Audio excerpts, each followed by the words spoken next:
So thank you everyone for being here, and yeah, welcome also from everyone joining remotely. And yeah, today we're gonna talk about a very practical application of large language models, in particular for public consultations. And this is work we did with the Planning Inspectorate in the United Kingdom. And who's behind this work? Well, it's me, Michele Dallachiesa, and I freelance on all things data science and machine learning. And Andreas lead, that unfortunately couldn't be here today, but he's actually joining remotely. So hi, Andreas. And a few words about us. So my background is in computer science, in particular database management systems, and then switched back to data science, machine learning, and more recently working more and more with NLP applications, while Andreas, his background is tied in project, in large project management, construction projects as well. So let's get into it. So what is a local plan? Well, a local plan is usually a large document that sets out how a new area is going to be developed in the next 10-20 years. For example, it might regulate things about housing or business construction, infrastructure, roads, facilities, and so on. And in the United Kingdom, it covers a minimum of 15 years. So this is a very large document, between 100 500 pages, that the local authority puts together, and that will regulate how a certain area will develop in the next 15 years. And well, once a draft is ready, everyone can comment on it, and all these comments get to the council, and they're called representations. And a single representation might be relevant for one of the policies that is defined in the local plan, or potentially more than one, or it can also apply to none of them. So the comment itself might not be really relevant in terms of soundness or legality of the policies. And the whole consultation process really provides an opportunity for everyone to object, support, or comment, or suggest revisions of the local plan. And how are representations received? Well, by law, everyone can comment in any way, using any kind of format. So could be a PDF, a regular letter, handwriting on a napkin, calling the local authority, and so literally everything. But yeah, recently it's mostly web forms or PDFs, which makes things a bit easier. Now, not all representations are equal. Some of them are very simple, like a couple lines of text. Others, coming maybe from a law firm, are 50 pages of legal text. So, of course, complexity in handling these different kinds of documents can vary a lot. And how difficult is for the local authority to process all these documents? Well, here we get some basic numbers. So, on average, each local consultation gets roughly 7,000 representations, so 7,000 documents arrive, and yeah, and on average, to process all of them, it takes 54 person months, so it's quite expensive to process all these documents, and for most of the local authorities, it's quite a challenge, and for many of them, it's actually the most expensive activity in developing a new local plan. So basically, you create a draft, and then you open up for public consultations, and digesting and taking into account all the feedback you get, it's actually more expensive than producing the first draft. So it's really an intense process. And here we get a bit of details about how much time it takes to process one single representation and what it entails. So here we see, here we have on the x-axis percentiles of the distributions, or the y-axis how many hours it's taking to process one single representation. So it can range from between 5 minutes, probably it's a very short, simple representation, to even 14 hours, so probably a very large document. And on average, each document takes roughly 3 hours to process. So again, what are the activities that are involved in processing one single representation?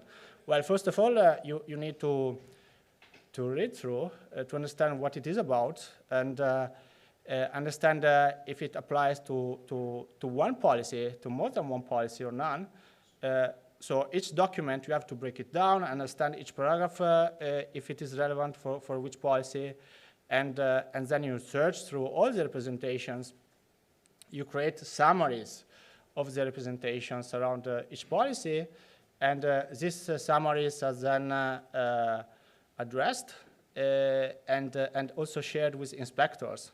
Now, here I'm really simplifying a lot, but the local authorities interact with the central Planning Inspectorate, which in turn assigns inspectors to review the proposal, and these inspectors receive the summaries of the representations as a way to speed up a bit the processing on their end, which doesn't make life easier on the local authorities side.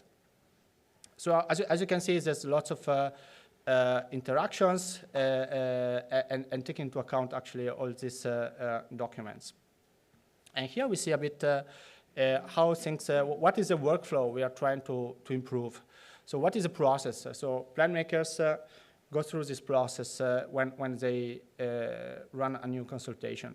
So first of all, the local planning authority groups all the content from the representations by category, which usually it's by policy. Now, we, as part of our final recommendations out of this project, we also recommended to define what a category is. So let's say that to simplify things in this talk, let's say the category it's a policy. And what is the challenge here? Well, it's a rather manual, cumbersome task. You have to go through all the text, break it down, understand what is the relevant policy. It's really time-consuming. And second step, the local authority gets all this, all the text relevant for each policy, creating summaries. So for each policy, there's basically a list of topics, which are the challenges, and the local authority is also commenting on how they are addressing these issues. And right now, there's not really any dedicated tool to filter, search through representations to really select the relevant text for a certain policy. So how does it work now? Giant Excel files, post-its, and messy minimal process. And yeah, and here below we see a bit the process depicted. Now, what we did, we tried to improve this exactly this process, and how we did it, while providing a recommendation on what is the correct policy for each paragraph. So basically predicting what is the relevant policy for each paragraph. We tried to provide a first guess about the grouping of the paragraphs, so that for the local planning authority, the work left is really just to verify that the categorization is correct, and fix errors wherever there are errors. And secondly, all the text inside representations is now indexed at the paragraph level. So it's not anymore a list of black box documents with some post-its around, but it's really indexed text at the paragraph level. You can filter out by policy, by topic, so it gets much faster also to then create the summaries. So the byproduct of categorization is also an increased automation in the creation of the summaries indirectly. The summary itself is still created manually by the local authority, but the summary itself is created out of text that is filtered out and identified more easily.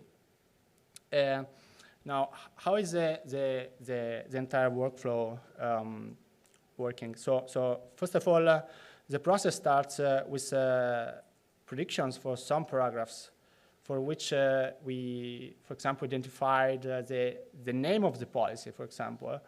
At the beginning, there's not really any training data to train a model. We just have a bunch of documents, a bunch of new policies that no one saw before.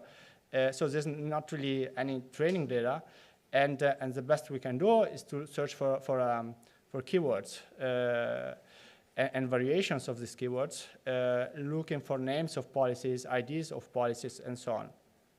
And yeah, in this way, we come up with the initial predictions, but for the majority of the documents, we actually don't have any prediction yet.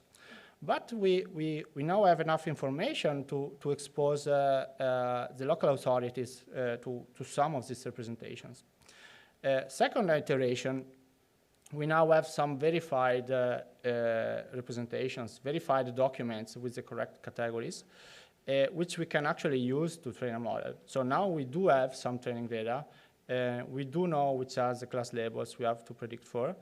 And we move forward in this way. So it's an iterative process where the size of the training data set keeps growing. And also performance of the model keeps growing. And the process is completed once all the representations have a verified categorization. And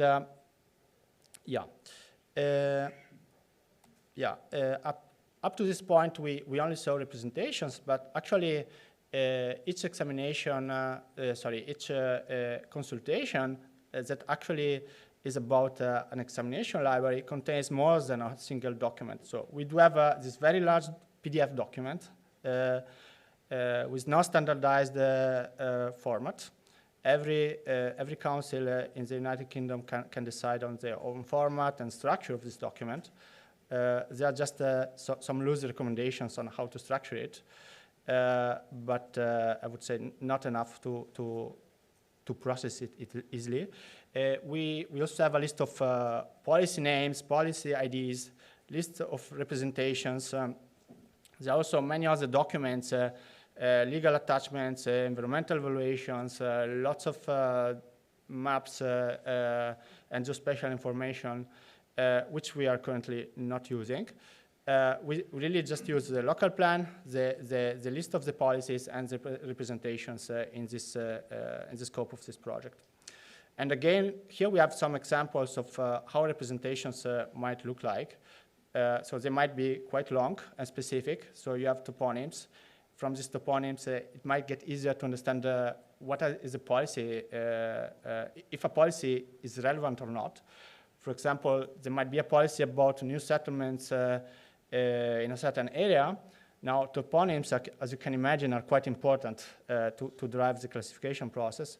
While in other cases, there might be representations where the entire text is just, I like it. You don't really have any correct category for this representation.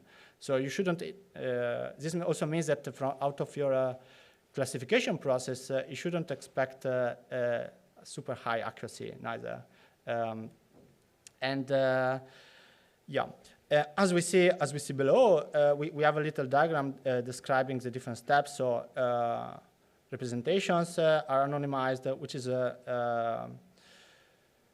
an issue by itself. Why? Because the representative information is quite informative. For example, you might expect certain public organizations that are known to be very interested in environmental issues to comment on environmental related policies. So you can see there's some valuable information we are missing from anonymized representations. All this text gets sliced into paragraphs and associated to policies. Again, the slicing, as we saw in a talk earlier today, many transformer-based models are limited in the number of tokens they can deal with. Here we basically work around the issue because we actually need to slice the large document, and usually paragraphs are never too long. But we do take care of that. And finally, you can normalize all these documents, local plan, policies, and representations into a unifying schema. So basically, you have a text ID of the text inside the sequence of text, which is basically a representation, or might be a section in the local plan and so on, or a policy. And this is then the data we work with. And we considered different competing classification models here. I will not go into the details, but most of them, as you can see, are BERT-based. Then we have ExcelNet, SPACY-based models as well. So basically, the most popular ones, we took them into account. And then we compared them. So how do you compare them? It's not like you have a data set where you have a training and test, and you are kind of done. You need to see what is the performance where you actually don't have much data for training. Could be like just 10% of the data set, which is already quite a lot if you think that at the beginning you might have 0 samples for training. Or as you advance, you might get to 50 and 90% of the samples of the paragraphs you can actually use for training. Additionally, you cannot you cannot leak information by considering one paragraph of one representation in the training sample, and maybe the second paragraph of the same representation for testing. You need to keep either completely for testing or training each representation. So there are some little issues there you need to be careful. And then you also want to generalize across different data sets. And here we had access to not perfect, but good data sets, 3 data sets, Derbyshire, Cambridge, and Chichester councils. And how we compared them. So you really have different configurations you can use to simulate different stages in the execution of the workflow. So what we did for multiple configurations, we measured accuracy, and then we looked at what is accuracy for the best model, performing model, and then calculating the distance to the performance of the best model. So in this way, what you get distance statistics to whichever model you are considering to the best one in each configuration. And from these statistics, you can then look at what happens if you sum up the errors, or median errors, or max errors, mean errors. And then you can start comparing all these different models. As you can see, so let's have a look at the table below. We can see that in some errors, BERT plus distilled BERT, they kind of are similar, lower errors than the others. If we go to the median errors, BERT and distilled BERT are not too dissimilar, so they perform similarly in the median case. If we look at kind of outliers, where we really get to the worst errors, we see that actually BERT, for some reason, was quite unlucky, at least in some cases.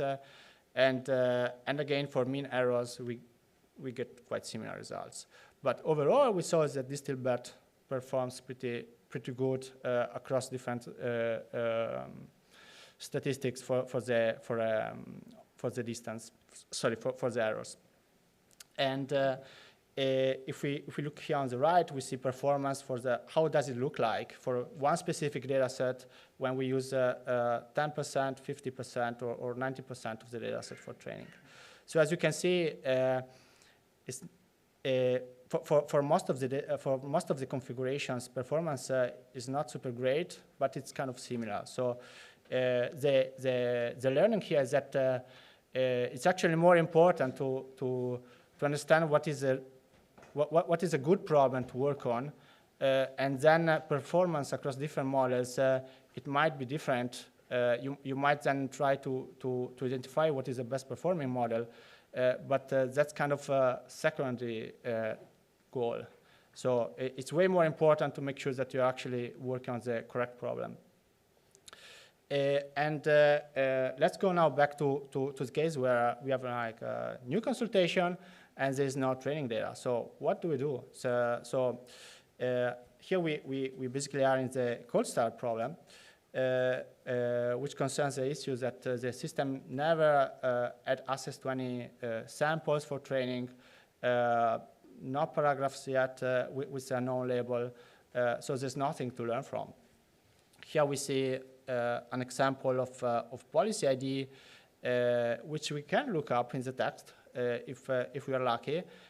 Then each policy is usually associated with an ID, but also with a long name, like the title of the policy, which it's unlikely you will find it, but it's informative by itself. There might be some toponyms in it and some specific keywords that you would find only for text relevant for this policy.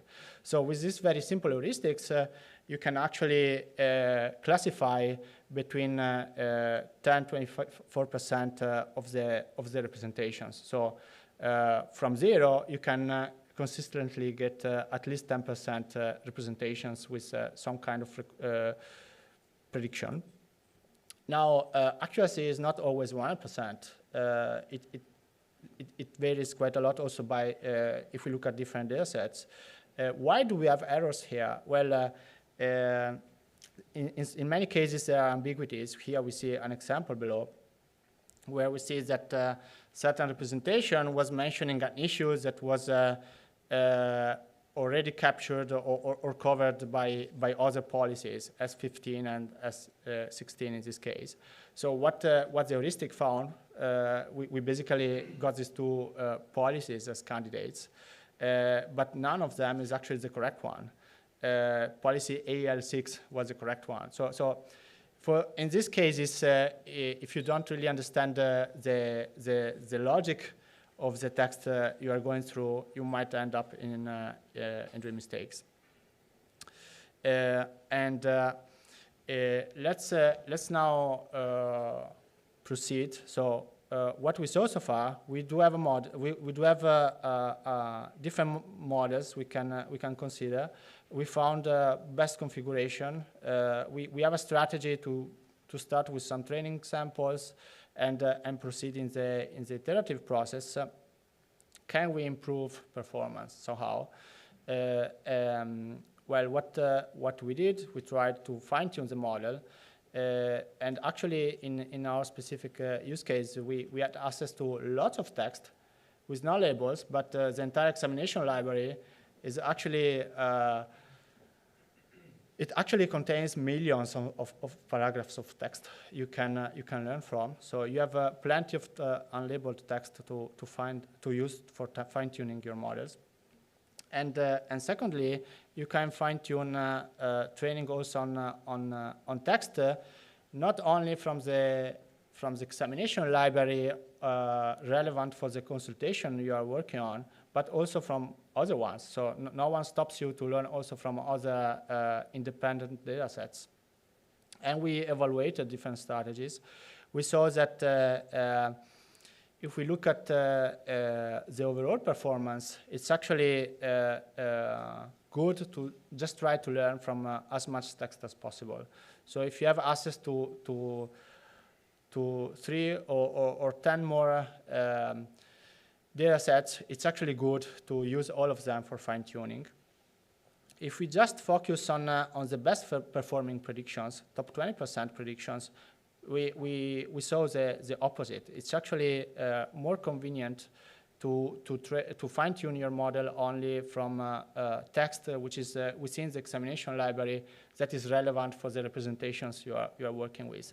So depending a bit on which stage you are in the entire workflow of the verification process of the representations, you might choose one strategy or the other. And now, what we saw so far, we looked at performance in terms of accuracy, which is just one single metric, but still it's quite difficult to understand for non-technical people. People just don't get what is accuracy. They care about how much time is this whole process taking my team. So we had this problem to try to quantify what are the benefits from categorization, and what are the benefits from the improved searching through the representations. So what we did, we created a simple cost-based model where each character in our data set was associated with a certain cost. Now, if the paragraph was associated with if the character came from a paragraph associated with a correct label, we associated a lower cost compared to the case where actually the label was wrong. Why? Because it takes more time to correct errors. And in this way, we tried to model the benefits of the entire workflow. Of course, there are lots of assumptions here. So how much time are you saving? Are you saving 0.001 or 0.002 seconds per character? And there's an ongoing discussion with different authorities to understand how much time it takes to classify a certain kind of representations. Also, not all representations are equal, so they might vary quite a lot. So this is why we tried to come up with some bounds for reasonable costs, then running simulations out of these bounds to see how much variance and how much benefits we could obtain. So how much time we could save in our simulations for both categorization and searching. And we actually saw that searching, even though the machine learning component is used to improve the categorization, most of the benefits are in searching. So once you have your data better indexed, you can use it much better, and that is actually saving more time than the categorization itself. This is important. Why? Because this also means that indexing and searching through documents could be extended to the entire examination library, not limited to representations. So here we are just trying to improve a workflow which is really the tipping point of the iceberg of how much complexity it's there in processing all these examination libraries. So why performance is so much better for some data sets? As you saw in the graphs before, performance can vary quite a lot. So we looked a bit into the differences of all these data sets. And what we saw is that, for example, policies, IDs are more frequently present in representations. So whenever the policy IDs are present in the representation text, they get much easier to predict, not surprisingly. This is kickstarting much faster also the training process. So we just have more training data to start from. So instead of having maybe 5–10% of the representations with some kind of prediction thanks to keywords, we might have predictions for 50% of the representations. And this, of course, speeds up the process, the different steps we saw before. Maybe you can skip some of the steps, so basically you can go through it much faster. And secondly, better matching of labels in the local plan and the representation. So you you have to consider that all these documents inside this library of documents are not harmonized. They might have slightly different names for the policies. IDs might not match exactly. So there's a huge data cleaning issue here. So it's quite, and also fixing the errors might introduce other kinds of errors. So it's quite time consuming, and it's quite a manual process. And also the number of different policies, it impacts the quality of your classification process. So if you have to come up with a prediction for 20 different policies, you have one problem. If you instead of policies, your categories are titles and subtitles or in your local plan, you start having dependencies between the labels.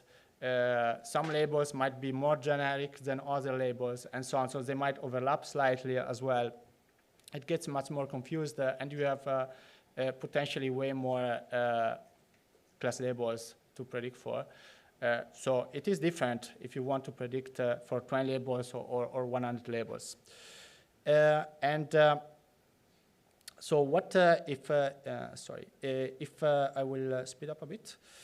Yeah, so consistency and data cleaning, not surprisingly, still big issues. And one of our recommendations is actually around standardization. And yeah, so what are the benefits, if we try to summarize a bit, what are the benefits of our contributions? Well, faster categorization of the representations with machine learning. How? Using pre-filled categorizations. Secondly, accelerated summaries of representations. Text within representations is now searchable at the paragraph level much faster than before. Additionally, now you have users using your platform, and you can do analytics on top of that. So you can start estimating how much time is going to be required to complete the task and so on. So better resource planning for the local authorities as well.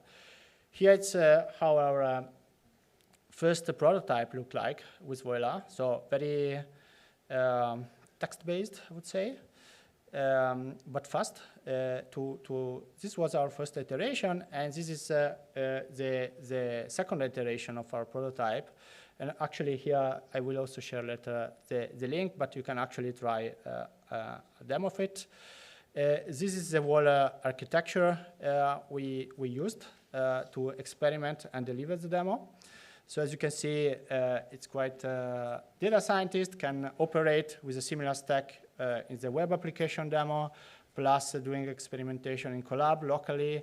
And we used the MLTrack library we worked on to track experiments and analyze experiments. And wherever you see Python, we always have this pins NLP Python package we relied on as a central code base. So all the code in notebooks, everything slowly gets merged into a package, which is then used for experimentation, for the web demo and so on. So in this way, we start transitioning from a fast, quick prototype to something that we can actually use. And very slow, very quickly actually. So this is, I wanted to have some code in this presentation because there was no code. So this is how we have experiments. So basically you create a session, all the experimentation data is stored in a relational database like Postgres or SQLite. You have then different steps you can combine as a pipeline, load, fit, predict, and evaluate here. And you have then different data sets, different hyperparameters, and you can then persist your experiments, and potentially a collaborator can then work with you, loading the data set and adding more configurations, comparing performance, and so on. What I really like about this solution is that the data set itself, as stored in Postgres, for example, is directly queryable. So whatever you load in Postgres, likely you can just query it with any dashboarding solution without relying on any Python, which is nice because you can create dashboards for your clients that don't need to rely on any kind of Python library they wouldn't know how to use anyways. And I think here there are some ideas for improving performance, which I will not cover, but quickly, yeah, there are more opportunities to improve these models, but actually also to work on other areas in the value chain of the problem we worked on, like forecasting for resource planning and text summarization. And that concludes my talk. Thanks a lot.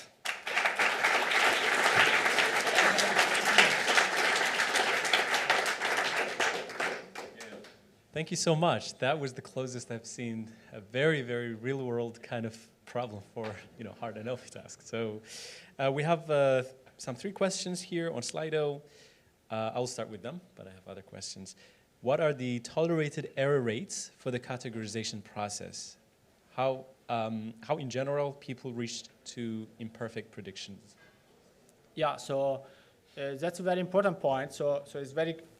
What is critical is that in any use case where machine learning is involved, is that your system should degrade nicely if things don't work, actually. So in our case, if all the predictions are wrong, the system performs as there wouldn't be any machine learning model used. So basically, we are back to the manual mode where the recommendations are wrong, and the local authority needs to identify the correct labels manually. So this is what happens if the models don't perform at all. So it nicely degrades the performance. It's not like not working kind of. Yeah. So that's how we handled it. There's not really any threshold I can share or value I can share, but my strongest advice is to design for a smooth degradation of performance. Next question. Have you considered using SetFit? SetFit? Efficient few-shot learning without prompts. I just had to check it. I didn't, but please come later, talk with me.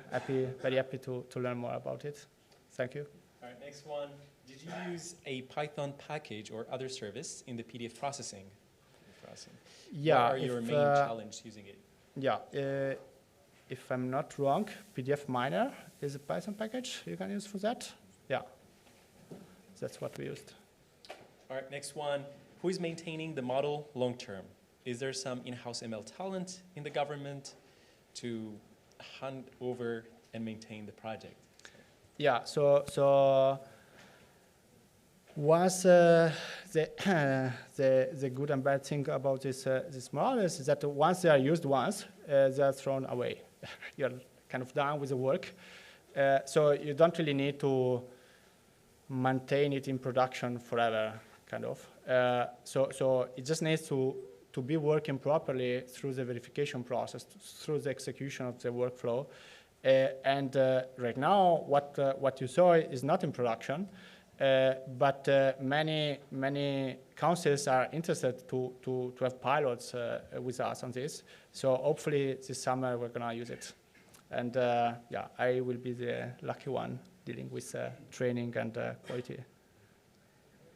Okay, someone asked it not working. I don't know what's not working, but I have another follow-up question. I couldn't help but think while you were walking us through the solution space, you're trying to support the officials.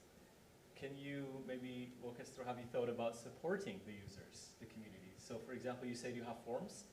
Then in the forms, would it be possible for them to directly comment on each?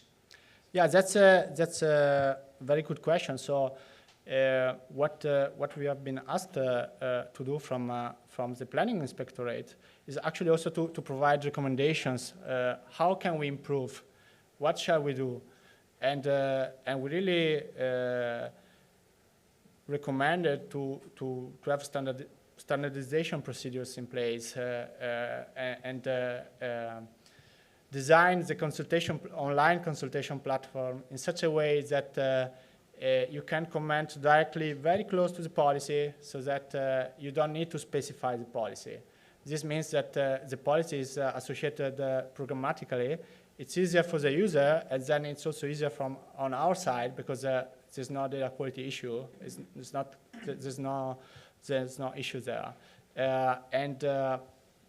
Yeah, I would say we contributed some recommendations in the direction of how can you better design the consultation platform. And yeah, I hope that was clear. Yeah, that answers my question. Anyone else here or Slido? Yes.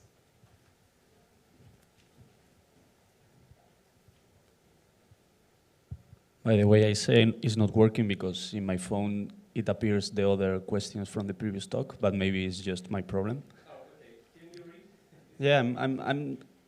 Yeah, it was a previous question, but I'm curious about processing the PDFs because in my experience, and maybe I'm wrong, that's a hard problem because the format is not fixed. Everyone uploads different kind of text, and how that affects the performance because how can you gain by improving the PDF processing, or that's a problem that you consider is solved already? Yeah, no, it's not solved. So I will share two examples. So first example, Greater Cambridge Local Plan. Nice online website for the consultation, and which contains the local plan itself in an HTML format, and you can comment directly on it, each policy, separate page, and so on. So it's very easy it's basically web scraping, very easy web scraping to do. There's not even a PDF to do. There is a PDF version, but no need to use it if there's an easier method to actually access the same information in a better structured way. Second case, another local plan, just a PDF this time. Different policies, only way they are separated is by color of some boxes in some headings of the PDFs, which of course is rather manual. So we basically spent weeks trying to come up with custom rules to identify good ways to process these PDFs. So, quality varies a lot then regardless of how much time invest in the preprocessing. You still see that there's a very large variation in terms of performance afterwards. Yeah, so I would say PDF could be a good format for some applications, but in our use case, it's not really a great fit. Through the entire processing of representations, information gets processed, structured in spreadsheets. Summary is created, and then all the spreadsheets, all that structured information is lost, is trashed, and then only the final PDF shared. So as you can see, there's lots of space to harmonize and streamline the processing and improving how information flows without destroying it, for example. I hope that helped. You already touched upon this, but I'll ask that. Can you share more about how you handle the token limit? Yeah, so